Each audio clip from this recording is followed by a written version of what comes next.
So guys, sa last video, nasabi namin na sasayaw kami ng Gento.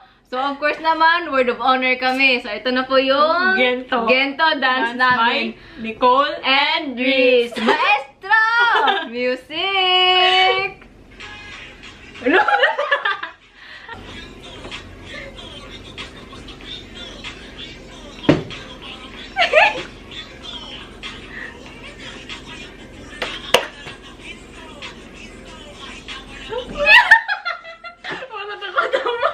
Kaya na po siya yung sayaw namin sa Gento. Sana nag-enjoy kayo, guys. Hi, I'm Nicole. I'm 24 years old. Hello everyone, I'm Reese, 19 years old. So today, pag-uusapan natin ang Journey ng SB19. Dito natin malalaman yung yung ugat talaga ng pinagdaanan nila hanggang maging successful sila ngayon. Oo, kasi naman talaga yung mga grupo, mga tao naging successful, hindi yan naabot ng ganyan if hindi nila pinagdaanan yung mga hardship. Yung mga hardship, challenges, lahat, yung point na susuko ka na pero pinaglaban mo pa rin kasi gusto mong ma-achieve yung gusto mo, di ba? Na dream. Oo. So yung mga sources namin dito is nakuha namin sa Wikipedia, over the internet, at saka yung kay Miss Tony na sa Tony Talks na ginawa ng SB19. So, ang SB19 ay ang boy band ng Pilipinas na nabuo noong 2018. Kilala din ang SB19 na pangunahing grupo sa kasalukuyan ng Pinoy Pop. Oo, di ba? Like ng Pinoy Pride, yun.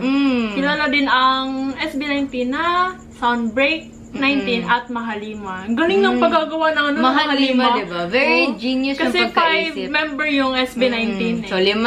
Mahal, 5. Love, 5. Ang mautak mag-isip, diba? Grabe.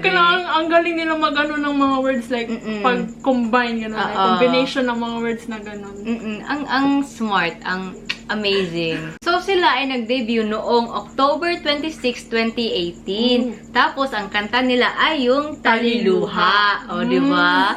Narinig mo na yun yung kanta na yan? Oo, narinig ko. O, di ba? Ang ganda. Tapos, yung if maririnig mo yan, parang like, ito yung throwback, nostalgia. Ito yung pinagmulan ng SB19. Yung parang ito na, simula ng SB19.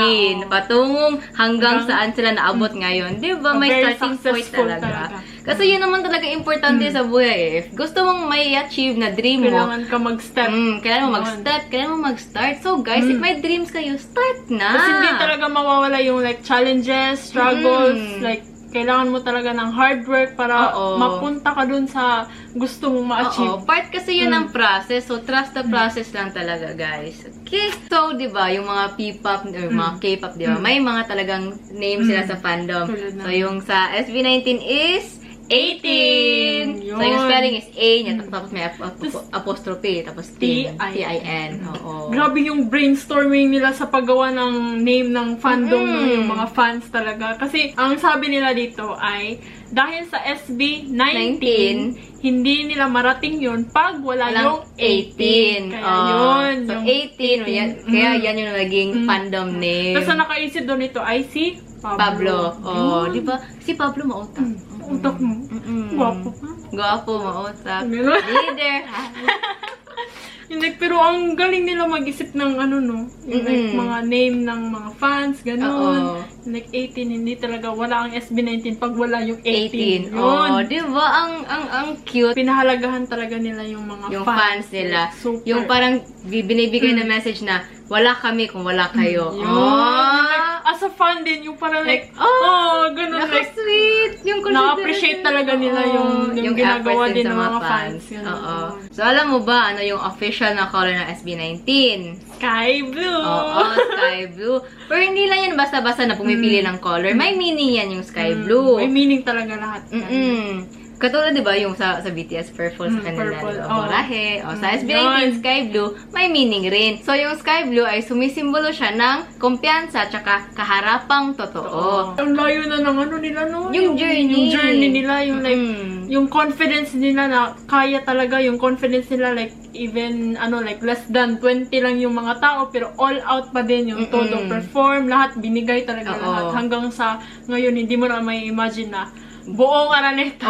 Buong Araneta, Arena. Yun. Grabe, no? Punta na ibang lugar, gano'n. Tapos ang daming fans, no? Daming fans. Like, kanang mapapasabi kung ikaw andun sa spot nila. Mapasabi talaga worth it talaga yung efforts mo noon, lahat. diba? Alam mo ba, before sila nag-debut, may ibang, kasama pa sila sa grupo. So, before sila naging SB19, malaki silang grupo. Tapos, parang may kasamang babae. Pero, in the long run, yung nagtitraining sila, unti-unting umaalis yung mga tao. Kasi pero, nung napanood ko yung, yung like, mga old videos nila, tapos photos, di ba, andun? May mga babae, marami sila, di ba? Marami talaga yung lagpas siguro ng 10 sila. Basta sobrang dami. Marami talaga yung like training days nila doon. Kahit marami nang umaalis, may nanatiling isa.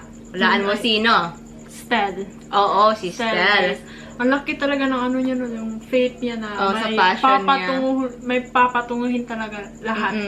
Yung hard work nila, ganun. Grabe no, yung 3 to 4 years na training. Yung like yung araw-araw, yung kahit weekends, no? Even Sunday or Saturday, like training lang talaga, like buong araw training, like yung parang 24/7 na magti-training, no? Kasi 'di ba kapag P-pop, mga K-pop, kasi parang buong package ka na eh, 'di ba? Like, tas nagbunga din. Nagbunga yung effort niya. Yan talaga, effort lang talaga, guys. Effort, tapos ma-rewardan kayo. So, naalala mo yung story nung sumakay sila sa taxi? Kwento yun nila. Nung sumakay sila sa taxi, tapos tinanong nila yung si Manong driver na, nag-try sila natanungin yung taxi driver kung kilala na ba talaga sila ng mga tao. Ng mga tao, ng mga Pinoy. Sabi na, Kuya, kilala mo ba SB19? Tapos si Kuya, oo, kilala yung SB19. Fan yung anak ko sa kanila. Tapos sila kilala na sila. Tapos sabi pa nga ng like driver na ipatutog natin yung like SB19 song. Diba? Sila, yung pinili nila yung alap na song, yun yung pinili nila. Performance talaga yung pinindot ni Stel nun. Tapos doon na yung like, parang like, enjoy na sila sa sasakyan. Tapos biglang like, yung ilaw, binuksan ng taxi driver. Tapos sila napagnoon kasi baka mahalata.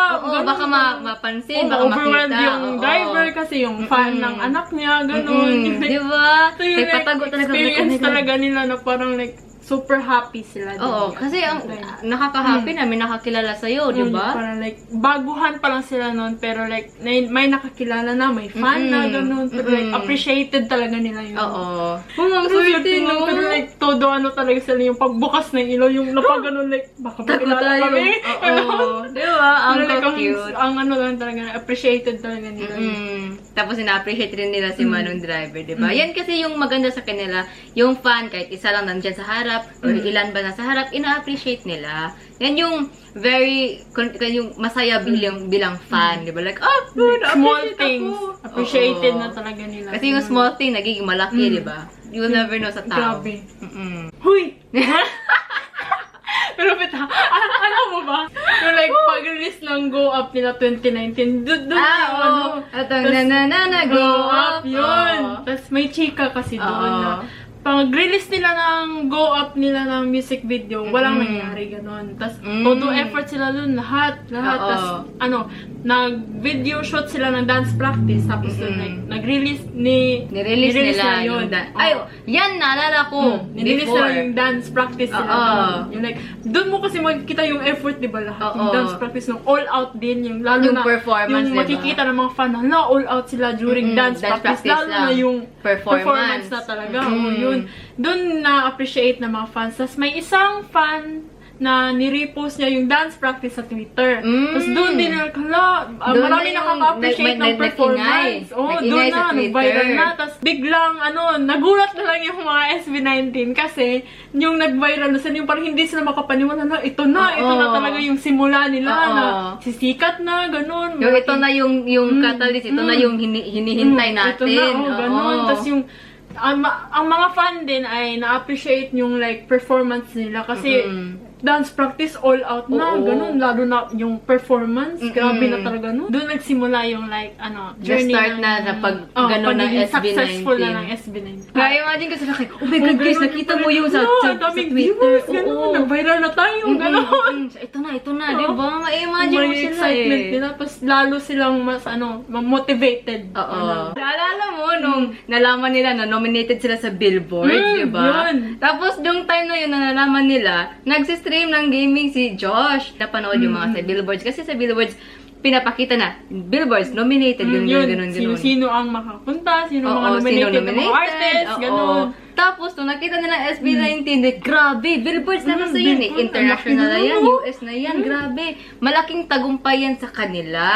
Diba? Sa Filipino din. First, First, diba, ka-nominated sa first billboards. ever Filipino Oo. na nominated Sa billboards, nakaka-proud. Kasi worthy naman talaga sila sa billboards na maging nominated, diba? Tapos doon na yung like parang mafe-feel na buong mundo kilala na. Oo. Yung Yung effort lahat, yung performance lahat, appreciated na ng buong mundo. Hindi lang Pilipinas, buong mundo. Yung like, Diba? as a Filipino, no, like, Nakaka-proud. yun. Like, first ever artist Na nominate sa billboards. Hindi yan basta-basta hindi. manominate. Kasi pwede mong kompetensya dyan. Justin Bieber, Ariana Grande, BTS Pink, pa. like, Diba? grabe. Tapos nakapasok SB19, Pinoy, Filipino. first ever. Hindi yan basta-basta. Grabe, believe kami sa inyo, guys. Nakaka-proud kami. Proud talaga.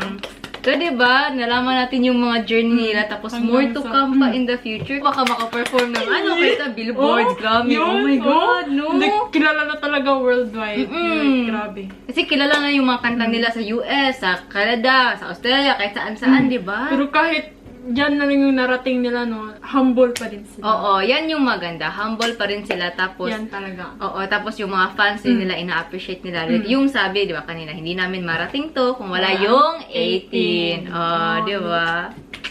Grabe. Nakaka-proud. Pinoy pride talaga. Proud Pinoy dito. Proud fan. Proud 18. So, that's it for today, guys. Hope that na-enjoy nyo ang chikahan namin sa journey ng SB19. I'm Nicole. I'm Reese. And don't forget to like, comment, and subscribe to our channel. Bye! Gento. Gento! Oh. Yun na yun. Yun na siya, guys. Bye!